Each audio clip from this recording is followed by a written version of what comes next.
All right, we're ready for chapter 7 of the book of Judges. We're following this outline of Wiersbe, of apathy, apostasy, and anarchy. We're in the apostasy section. Chapters 1 and 2 had set the pace. They didn't get their job done of driving the people out. And then we have the downward spiral found in chapters 3 to 16. Having looked at chapters 1 and 2, we've looked at the judges of Othniel, Ehud, Shamgar, Deborah, and now we are dealing with Gideon. Gideon dealt with in chapters 6, 7, and 8. We talked about how much time or how much space last time is devoted to Gideon in these three chapters, more than other of the judges, only by a few verses. But nonetheless, we have a great deal said about Gideon in chapters 6 to 8. I want to come back in just a moment and look at chapter 6, at least to review the principles of chapter 6, which sets the pace for chapter 7. I keep reminding you of this cycle each time. I just briefly mention that because I want to get that fixed in our mind before we get through with this series, that the whole book of Judges is just a continual cycle of Israel serving God. They fall into sin, and they are oppressed by a nation, not always the same nation. And then they cry out to the Lord, and God raises up a judge, and he delivers Israel, and then they go back to serving God, maybe for 20 years, 40 years, 80 years, and then they go back in this cycle again. I think the summary of the book is found at the end of the book. Every man did that which was right in his own eyes. Let's go back to chapter 6 for a moment before we go to chapter 7. What happened in chapter 6? All right, this deals with the call of Gideon.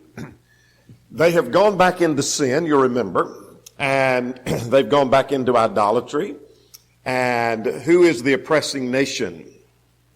Midianites, those from the land of Midian. How long had they served those in Midian? 7 years. And God called Gideon. What was Gideon's response when he calls him? First, God sent a prophet. What did the prophet come to them and say at verses 7 through 10? He's an unnamed prophet.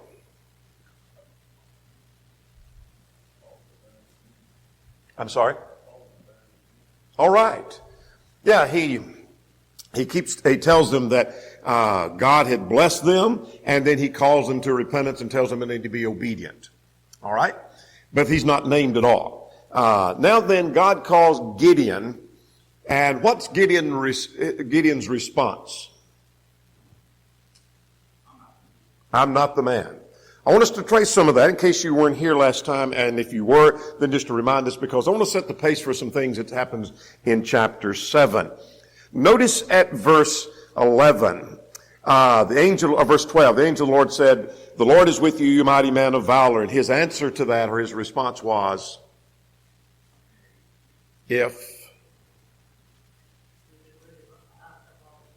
how come all this has happened to us? Look at verse 14.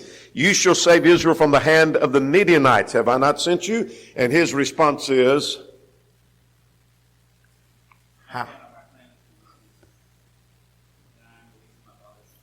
how could that happen with me? My father's house is in other words, we're the most insignificant family in the whole tribe. And so that's not going to be surely the case. He seems to be arguing with God. Well, notice at verse 16, God told him again through the angel, "You shall defeat the Midianites as one man." And then his answer to that was, "Show me a sign." Did God show him a sign? What was it? Yeah. Take his sacrifice and put it on the rock, and then the fire came from the rock and consumed that. And so that should have been enough. Well, he's not through. God had told him to go destroy what? His father's idols. So it begins at home. You go to your father's and take his idol out and destroy that and erect an altar for God. And did he do that? Yeah, but he did it at night because of the fear of the father's household. And then the Midianites prepared to invade, and that's what we saw. Then there's what does Gideon do now? As he gets ready to think about going to battle, Is he really sure of himself and sure that everything's going to go well in the battle? Yeah, he asked for another sign. And his sign that he asked for was what? Verse 36 beginning. I'll put this fleece out. All right, if it's wet and the earth is dry, then I know that it's God that spoke with me. What happened? It was wet. How wet was it? He'd wring it out and filled a bowl full of water, verse 38. But then he said one more thing, which is interesting. You think that's enough? Yeah, with just the opposite. Notice the wording of verse 39. This is most interesting, and that is, do not be angry with me. Let me speak just once more, and let me test, I pray, one more with the fleece. In other words, let's do the opposite of that. Let it be dry on the fleece and wet on the ground. And what did God do? Exactly what he asked. All right, now we're ready for chapter 7. Question number 1. Give me a short summary of chapter 7.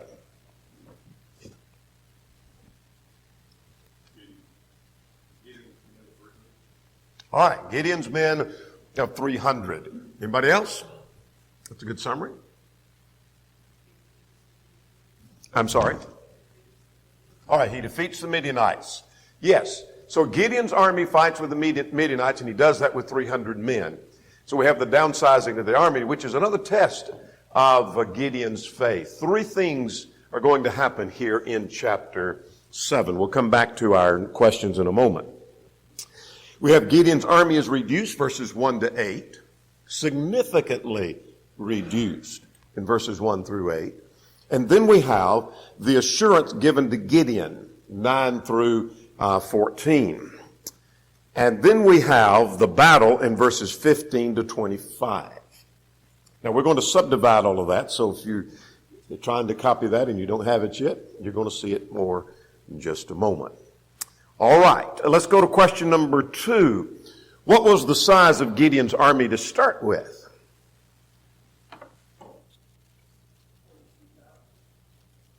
All right, was it 42?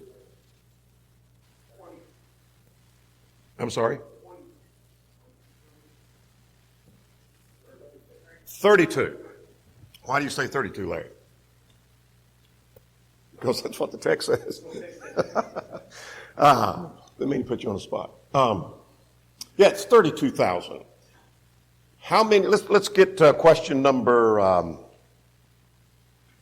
3. How large was the army? How large a number of the army turned back, and why? 22,000 turned back. Why? For they're fearful. Then there was another number that turned back. We'll get to that in a moment, because God had separated them as to those that, as a test that God had put to them, and we'll come back more to that in a moment. Question number 4. Let's get that out of our way. Why did Gideon reduce the number of his army even more? Why did God want the number keep getting smaller? Yeah, didn't want them to think that they had done this by their might and by their power. And we'll say more about that as we work through that. All right, let's stop with the questions and go to verses 1 to 8. 3 things happen in verses 1 to 8. This is Gideon's army reduced. Gideon and all the people encamped at Harod. And we'll find that, in fact, let's go ahead and do that right now on the map. Find out where that is. And we'll come back to that in just a moment. Right here is the tribe of Manasseh and Issachar. And so what we have here is we've got the tribe of Manasseh. Issachar is right here within the circle. Then right here within that black circle is the Harod River, and there's the spring of Harod. So it's right here on the border between those 2 tribes is to where this takes place. We notice just north of that is the hill of Moran, and that's where the Midianites are camped, and we're going to see that in verses 1 to 8. So let's go to verse 1 now and start working our way through verses 1 to 8. Start watching for practical things. We're going to list a number of practical things toward the end and some along as we go through. But Jerubbaal, that is Gideon, his name was Jerubbaal, given in chapter 6, as you'll recall. And all the people that were with him rose up, and that is the battle is already set at the end of chapter 6. And he rose up early and encamped by the well of Harod, so that the camp of the Midianites was on the north side of them, on the hill of Moreh in the valley. That's where we just pointed out on the map. That's where the valley, it's, again, you might make a marginal note, it's on that border between Manasseh and Issachar, is where the battle is set. Now, the Midianites were much further south, but they've come up for this battle up here to the north. That's where the battle is going to be set. Now, in verses 2 and 3, the army is reduced from 32,000 to 10,000. Now, the number 32,000 is not given here, but 22,000 left, leaving 10,000, and we add those two, and we come up with 32,000. That's how we came up with that number a moment ago. So the Lord said to Gideon, look at verse 2, the people who are with you are too many for me to give the Midianites into their hands. Now, let's just stop there. Notice the wording of God speaking to Gideon, of me giving the Midianites into your hands. Now, you have the army. You're going to go do the fighting. But I'm giving the Midianites into your hands. Tells me God is on his throne. God is in control. More about that a little bit later. But at verse 2, continuing that, lest Israel claim glory for itself against me, saying, my own hand has saved me. Why would they do that? I mean, why would they say that if they went in with 32,000 and they were able to conquer the Midianites and defeat them? Why would they boast of themselves instead of saying, since they had seen all the power of God, why would they boast of that? I'm not looking for one particular answer. It's more of a thought-provoking. What would...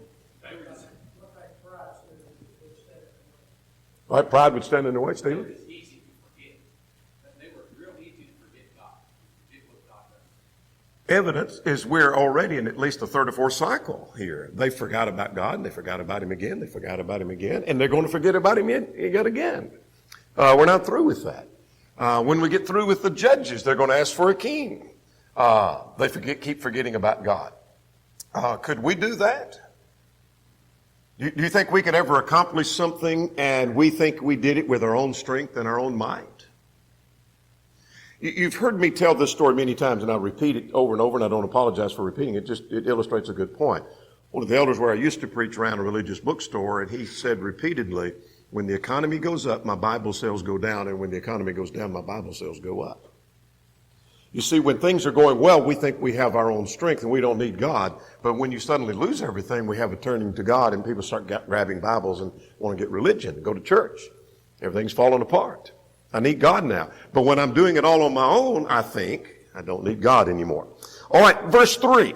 Now therefore proclaim in the hearing of the people, whoever is fearful and afraid, let him turn and depart at once from Mount Gilead. And 22,000 of the people returned, and 10,000 remained.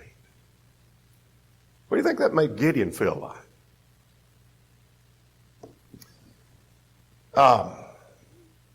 To me, at verse 3, few commentators commented on this aspect of it, but at least that I consulted.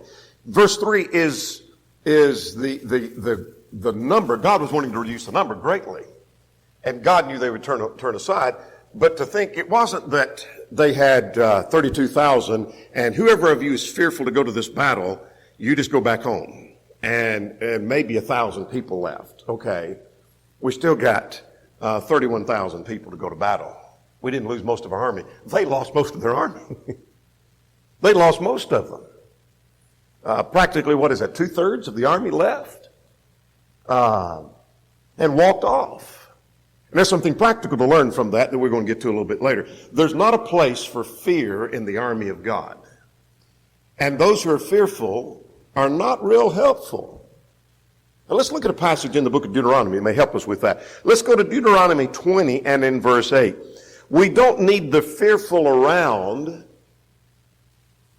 And let me just leave that hanging. We don't need the fearful around when we're fighting our battle.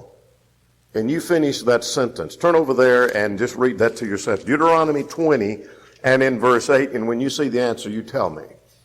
We don't need the fearful around when we're fighting our battles. Because it brings others down. Yeah. Look at verse 8. Middle of verse 8. What man is there who is fearful and faint-hearted? Let him go and return to the house, lest the heart of the brethren faint like his heart. You see, when we just picture us going to battle against Satan and we're trying to fight the war against sin, and there's a sizable number, in this case 2/3 of the group are fearful to go to battle, what's that going to do to the rest if they're still fearful? Is they're going to influence the rest of them to be fearful as well. We don't need that kind of help. So let them go back home. Now, the question comes to my mind, why didn't Gideon go? Have you thought of that? Do you think from chapter 6 that Gideon was a little fearful? I think he was. Why didn't Gideon leave?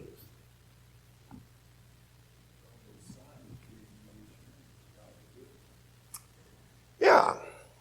He had all these signs, and while we're hard on Gideon, and rightly so, it's also true that Gideon didn't have the kind of fear that quits. One writer said, there is a fear that paralyzes, and there is a fear that energizes, and Gideon had the latter.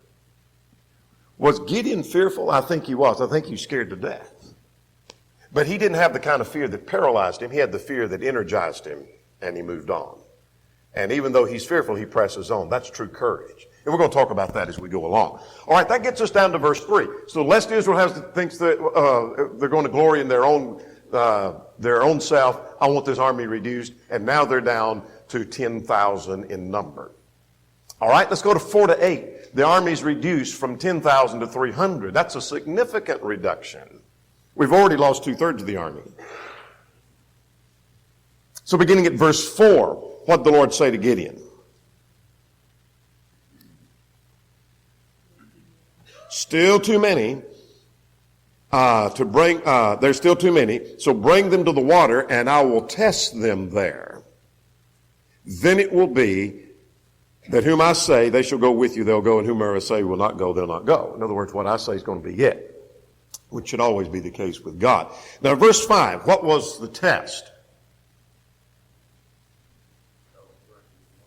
How they drank of the water.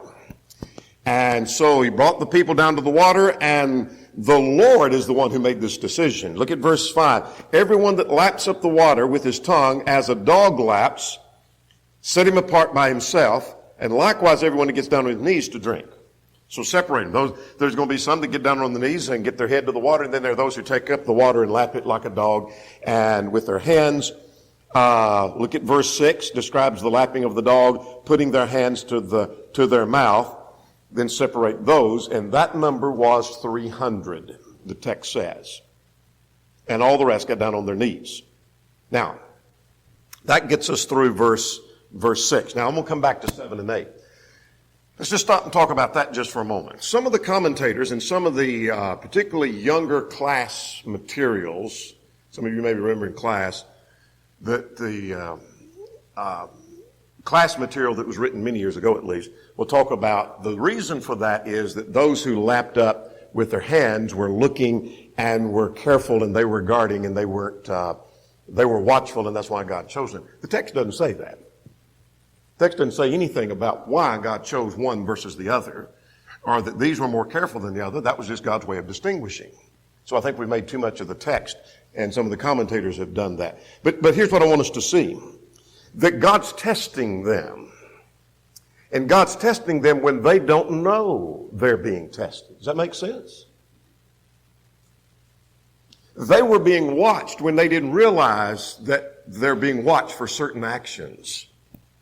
And you never know when you're being watched and you're being tested. Does that make sense?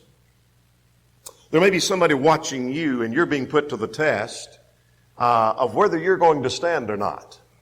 But you don't realize that this is a test. Who would have thought we've got to reduce this army, and Gideon says go down to the water, and so I'm just going to get down and get my hand. And that was the action by which I'm going to be chosen, or I stick my head down to the water, that's the action by which I'm going to be rejected. The story is told of J.C. Penney, the man who started this store, J.C. Penney, when it was small, would interview people for hiring them And he hired them on one basis alone. He would take them out to eat, and he would watch as to whether they tasted their food before they salted it, or did they salt it before they ate it. And if they salted before they ate, they were presumptuous and were not hired. But if they tasted it first and then salted, they were hired because they were not presumptuous. They didn't realize it was a test. Their eating was a test. He may ask them a number of questions. It didn't matter what they said. He's looking at how they're eating. The point is, God may be testing you, or someone may be watching you. And you may be being put to the test of what you're going to be a part of. And you don't even realize you're being watched. You don't know you're being tested. One writer said, faith that can't be tested can't be trusted. You agree with that? If your faith can't be tested, you can't trust it. We're not through with Gideon. Gideon's going to be put to the test before the battle starts. And it's about to happen beginning at verse 7. So let's go further. Then the Lord said to Gideon, by 300 men who lapped, I will save you and deliver the Midianites into your hand. I will deliver them into your hand. Now notice the emphasis. I'm going to do that. You're not going to do it, but I'm going to do that, but you're going to do it with 300 men. And let all the people go, every man to his place. So let all the rest of them go home. Now you think about it. Gideon is a military leader. He's a military man. And he's taken 32,000 and he lost 22,000. That would scare me to death if I had lost two-thirds of my army, and then God said, it's still too big. I want it to be reduced. And I'm thinking, okay, we can cut out a few. I might send 300 home and I'll keep the rest. But no, God said, send 9,700 home and I'm going to keep 300 for you. And what I'm seeing in that is that what's happening with reference to Gideon is this is a test of faith to Gideon. He's put God to the test. Chapter 6. That makes sense? I want to know if this is real. Are you really going to be with me? And I want to know that you're speaking to me. And I want to know the assurance. And so God's going to put him to the test now. Do you really have faith in me? I'm going to send you to battle the Midianites, but you're only going to take 300 men. The question is, could you do that? Could I do that? Questions or comments down through verse 8. Observations.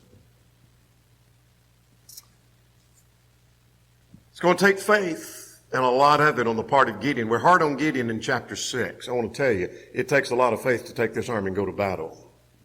One thing on that, Josephus writings, it says in there that it's like the sands of the sea when you look across the number of camels in some of the military that Gideon was going up against. That helps us a little bit understand why 22,000 left when he looked out and saw that number of camels in the military was like sands of the sea. Absolutely, yeah. Good point. Good observation. Questions or comments? 1 through 7. 1 through 8, rather. It's going to take a lot of faith. Now, if we don't know the rest of the story, I'm kind of intrigued at this point, assuming that I've only read this far and I don't know the rest. I'm intrigued at this point of the story. If we put pause on the storyline and we're watching this on video and this pause, I'm intrigued now. What's Gideon going to do? Does he have the faith to go forward? And it's going to be his faith because he can't rely on everybody else's faith. I like what J.C. Stripe said. He said that faith is like a toothbrush. Everyone needs it and use it regularly, but it's not safe to use someone else's. It's a pretty good point. You're not safe to use somebody else's faith. You've got to have your own faith. And Gideon needs his own faith going through this. And we're going to see that as we go further. Now let's go to verse 9 through verse 14. Here's the assurance that's going to be given to Gideon. Gideon has already been assured. He needs more assurance. So the Lord tells Gideon to go near the camp of the Midianites. Verses 9 through 11. So let's get this. At verse 9, verse 9. It happened at that same night that the Lord said, arise and go against the camp, for I have delivered it into your hand. Now let's stop there. Again, let's put pause on the video here. And should there be great assurance on the part of Gideon? Should be. Why? All the signs. He was assured by the angel that was speaking for God. He knew it was God speaking through the angel because of the fire coming from the rock, because of 2 cases of the fleece. He should well know that everything's all right. So now with that in mind, I have delivered into your hand. So arise, go down to battle with the Midianites. You've got 300 men, and you're going to take it, and you're going to win. He should be greatly assured. Do you think God knows something in the mind of Gideon? What's he know? He's still doubting. He's still doubting. But, verse 10, if you are afraid to go down, what do you think Gideon's thinking? Yeah, I'm afraid. Yeah, I'm afraid. But if you're afraid to go down to the camp with Purah, your servant. Take him with you. And notice now at verse 11, what's going to happen when you get there? Over here, the soldier's talking about a dream. All right? He doesn't tell him that it's a dream. He just says, but that's going to happen. You're right. That is what happens. But as far as what God told him, you're going to hear what they say. And what? And afterward your hand will be strengthened to go down to the camp. So, you need you need a little courage. You're doing good, but you need more courage. So go down to the camp and you're going to hear something down there that's going to strengthen your hand. And you'll come back strong and ready to go. Now, there's something practical in that, and we'll come back to that toward the end of our study. So if you're looking for practical things, that's for question number 10, that's one of them. Now let's go to our questions before I go any further. Where are we on our questions? Question number 5. What did God say would strengthen the hand of Gideon?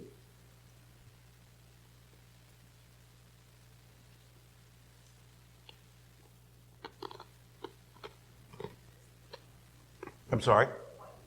What he hears at the camp.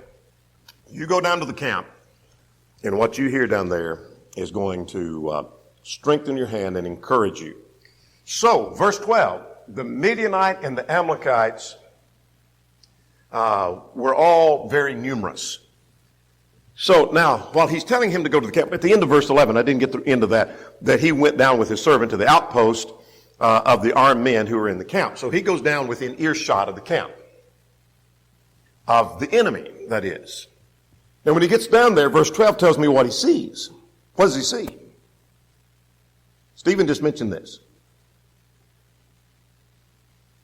The Midianites and Amalekites and all the people of the east, that's a conglomeration of Arabs, apparently. So it's not just the Midianites, but they have some people fighting with them, the Amalekites, and then this band of Arabs that are fighting with them. So there are many. We're not told how many here. We see that later, and I'll mention that in a second. But what does he see in verse 12? He just sees such a vast army, yes. They were all lying in the valley as numerous as locusts, and their camels were without number as the sand on the seashore. I mean, it's just like you just see a sea. It's too many to count. You just see all these camels, and you see all these soldiers, and that it looks like locusts. I mean, they're well outnumbered.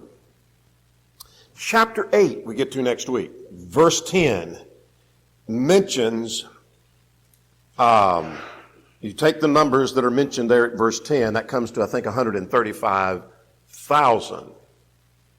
Now, I'm not great with numbers, and I'm not a great military mind, but it just seems to me that 135 versus 300 doesn't look real good. I just don't think that's, just from a military standpoint, this doesn't look like we can take all of them. Do you think that might instill a little more fear in Gideon? He knows his number is down to 300. With 32,000, the odds are not good against 135. Well, he got down to 10,000. That's even worse. Now he's down to 300. And he's got to go against 135,000. Now, begin at verse 13 now. Here's what Gideon overheard. And we want to stop and talk about this a little bit because I think we'll have time to develop this and some more stuff too. Here's what Gideon overheard. What did he hear? Verse 13.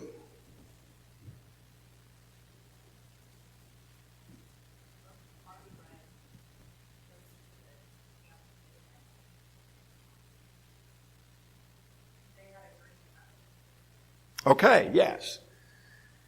So he overheard. Gideon got there in time to hear a man in the army telling, I had this crazy dream. Now, the text doesn't say crazy, but he had to be, when he's telling it, this is crazy. I had this crazy dream. A loaf of barley bread. Now, barley bread was the grain that was eaten by the poorest of people. And whether this is the point or not, but some suggest that means that's a suggestion of weakness.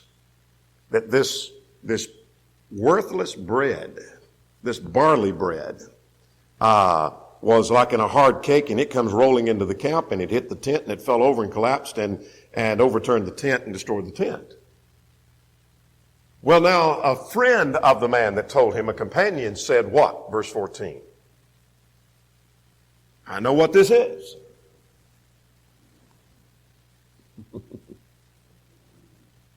Yeah. They've got word. They know who they're going against. And this is nothing else but the sword of Gideon, the son of Joash, a man in Israel. In other words, their military leader that's been rising up and that's been dealing with them. And God has delivered Midian and the whole camp. That's what that's all about. That's what that dream's about. And Gideon overheard that. What was Gideon's reaction? Now, that's getting ahead to our next section, but what was Gideon's reaction? I'm sorry? He was strengthened. Yeah, verse 15, we're going to see what he does with that. Now, any questions on that section before we go to the last section, the battle itself? We're going to make a point about, I wanted to paint this picture of the dream because I want to make a point about that here in just a second. The beginning at verse 15 through the end of the chapter now, here's the battle. Here's the conclusion and the proclamation found at verse 15. What was the conclusion? First of all, did Gideon do? He worshiped. Praise God. You never will be a warrior until first you become a worshiper. Does that make sense? You want to be a warrior in the kingdom? You want to fight for the kingdom? You never will be a warrior until first of all you are a worshiper. That was true of Gideon. Gideon worshiped and then he goes to battle. Some want to go to battle against sin, but they're not even worshiping God. Kind of hard to fight that battle. Some want to fight against error, but they're not even going to church. They want to tell everybody else the false doctrine they believe. They know what the truth, but they're not worshiping God themselves. If you want to be a warrior, you first must be a worshiper. What else did he do? Verse 15.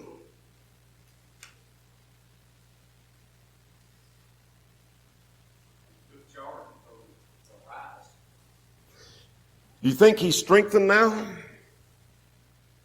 Do you think he has courage now? Do you think he believes the message now?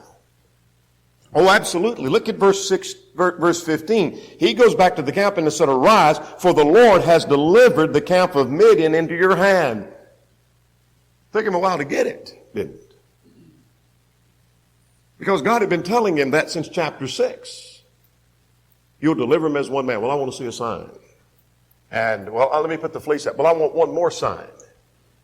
Go down and hear what they say. And if you're afraid to go, take your servant with you. And he does. I'm not sure this is the point God wanted us to get, but I walked away with this conclusion from verse 14 and 15.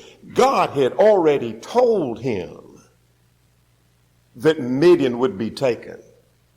But he doesn't fully accept it until he hears it from the words of man, and that from an unbeliever himself.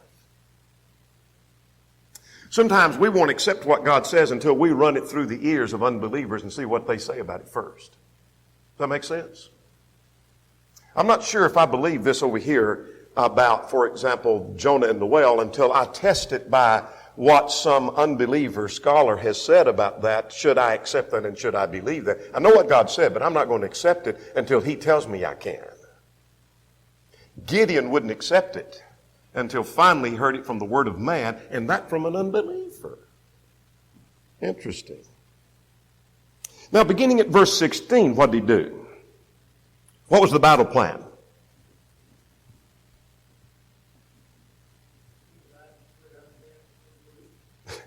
Don't have but 300 men, but he divides them into three groups, three companies of 100 each. And each man was given a trumpet, a picture, and a torch. Verse 16. And then what does he tell them to do?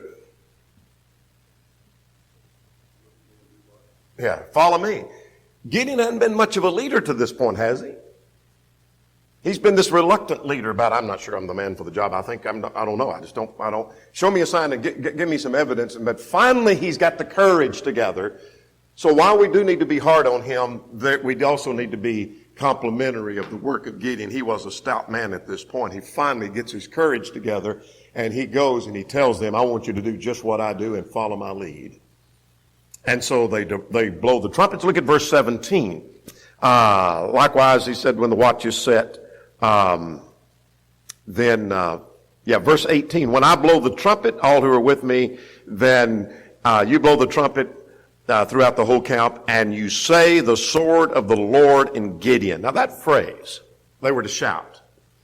And why the need for shouting that? I'm not sure. If God had told them to battle some other way, like taking the city of Jericho, march around the city, nothing said about they did shout, but what they were to shout the sword of Joshua.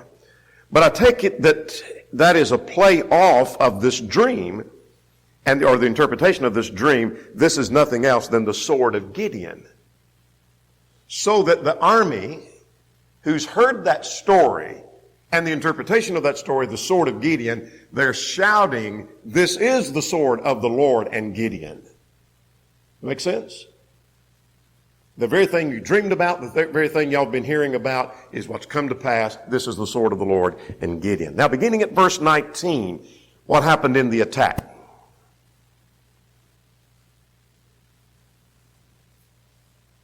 Surprise attack? Utter chaos. Surprise attack. They broke the pitchers, and they shout the sword of the Lord and Gideon. And look at verse 21. Every man stood around the place, and they ran and cried and they fled. There's only 300 men, but apparently they thought it was a large army. Because what happened at verse 22?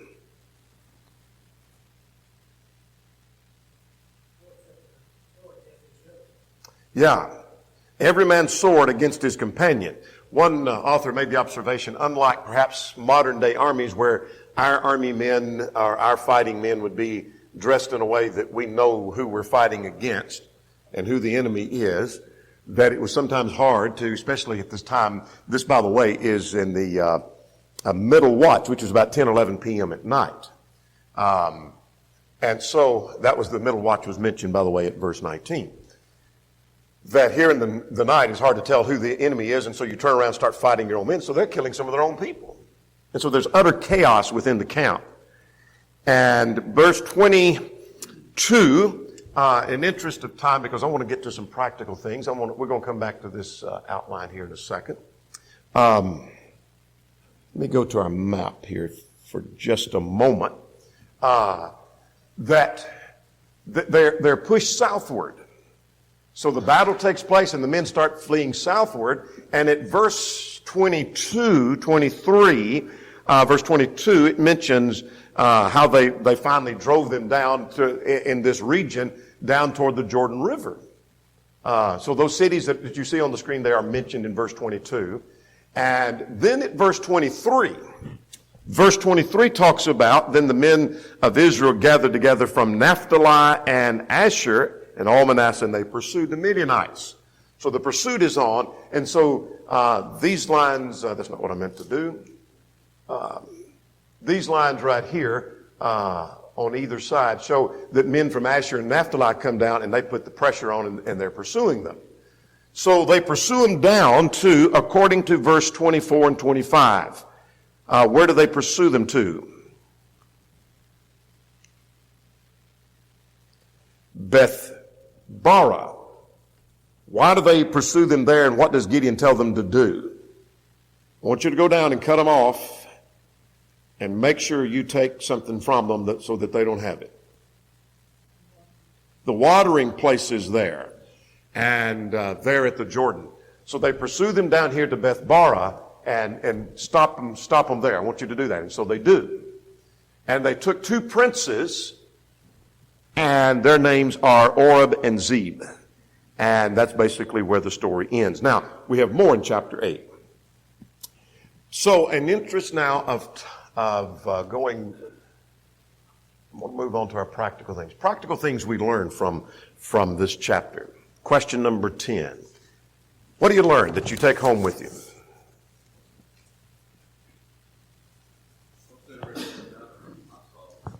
Back in chapter 6, we talked about God knows people's heart and how they respond. And then fix the people that we would think would be believers. Okay, yeah. Good point.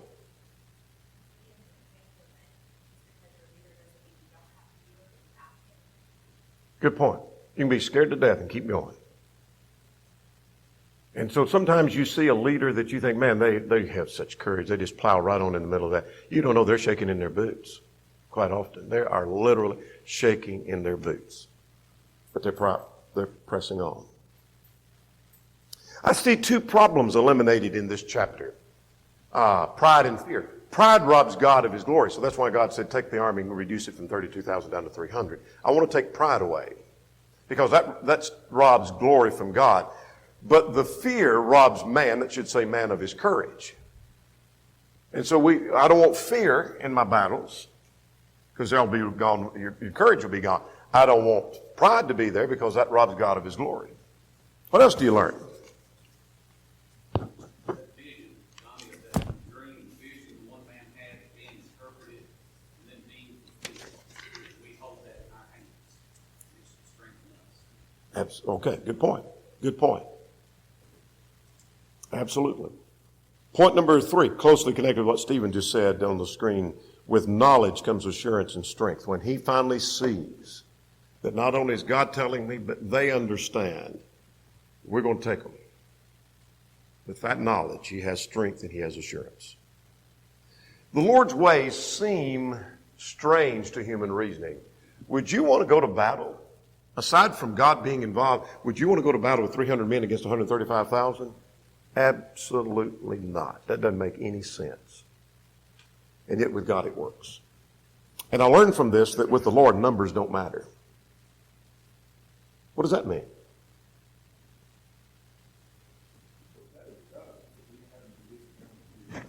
God could have done it with one, couldn't he?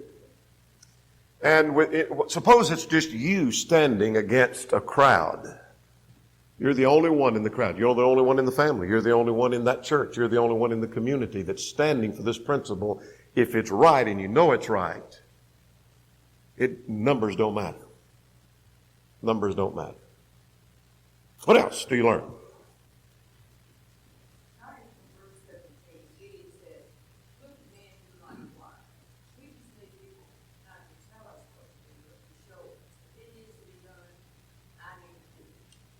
Good point. Yeah, don't just tell us, show us. That comes true in parenting. Don't just tell the child what to do, but show them what to do. In teaching, don't just tell them, show them. That's a good point. Very good point. Do as I do. Back to verse 13 and 14. I think I learned something about providence here. You may disagree, but if you do, then discount this. I won't press the point. But I think there are times where there's miracles, obviously in the Bible, where God interacts, but God can still work and yet work through natural means where it may not necessarily be involved in a miracle. This, to me, seems to be providence. But God tells him to go down there to the camp. God could have told him, here's what they're saying down there at the camp, but I want you to go hear it for yourself. And he goes down there, and a man just happened to have a dream. Did God cause him to have the dream, or did God allow him to have the dream? We're not told exactly. The man happened to have a dream. Gideon happened to come in earshot of the man. If 135,000, it could have been he ended up on the other side and this man over here is telling it and Gideon never heard it. But he just happened to come in earshot of the man telling the dream. Gideon just happened to hear him tell the dream. Gideon just happened to hear another explain the dream. And it seems that God must be protecting him because he's in earshot of men talking, of 135,000 men, and he's not harmed in that. Seems like God's providence is involved, working through natural means, taking care of Gideon, getting him ready to go to battle. chapter 8 next time.